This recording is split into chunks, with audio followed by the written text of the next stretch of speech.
नूतन मराठी विद्यालय कुळधरण इयत्ता 7वी आत्मनिर्भर भारत सरकारच्या आत्मनिर्भर भारत या योजनेअंतर्गत भारतातील छोट्या उद्योगांना या योजना व स्थानिक उद्योगांना आर्थिक मदत उपलब्ध करून देणे व समाजामध्ये आर्थिक धैर्य निर्माण करणे आहे. या उपक्रमाचा मुख्य उद्देश स्थानिक उद्योगांना प्रेरणा देणे, विकसित भारत निर्माण करणे, कृषी, वस्त्र, औषधे आणि सुरक्षेत्रात प्रगती करून निर्यात वाढवणे आहे. आत्मनिर्भर भारत निर्माण करण्यामागचा मुख्य आणि आत्मनिर्भरता आहे.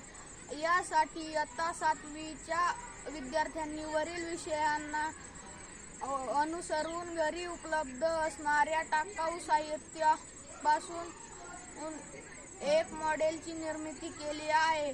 घास कापणी यंत्र तयार केले आहे. या उपकरणाचा वापर करून आपण आपल्या घरच्या आजूबाजूला असलेल्या शालेय परिसरातील वाढलेल्या गवताची कापणी करून परिसर स्वच्छ करू शकतो. नमस्कार मित्रांनो, नूतन मराठी विद्यालय कुळधरण इयत्ता 7वी आमच्या वर्गातले आम्ही मित्र 5 जण मित्र, मी आणि माझे मित्र आम्ही मिळून हे मशीन तयार केलेलं आहे. आपण यापासून तुरीचे शेंडे व गवत कापू शकतो आणि आपण याची काळजी करून वापर करू शकतो.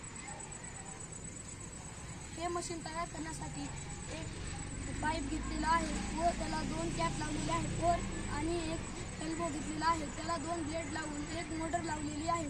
त्याला 15 व्होल्टेजची बॅटरी आहे आणि एक चार्जर घेतला.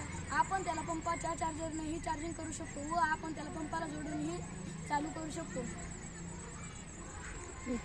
आपल्या घराच्या शेजारी जे अडचण झालेली आहे आपण त्या अडचणीला कापू शकतो व कमी करू शकतो. आपण याच्यापासून गवत कापू शकतो.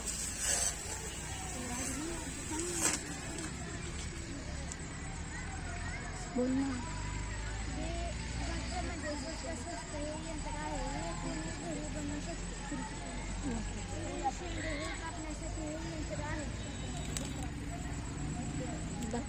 कापत राहा, गवत कापत राहा.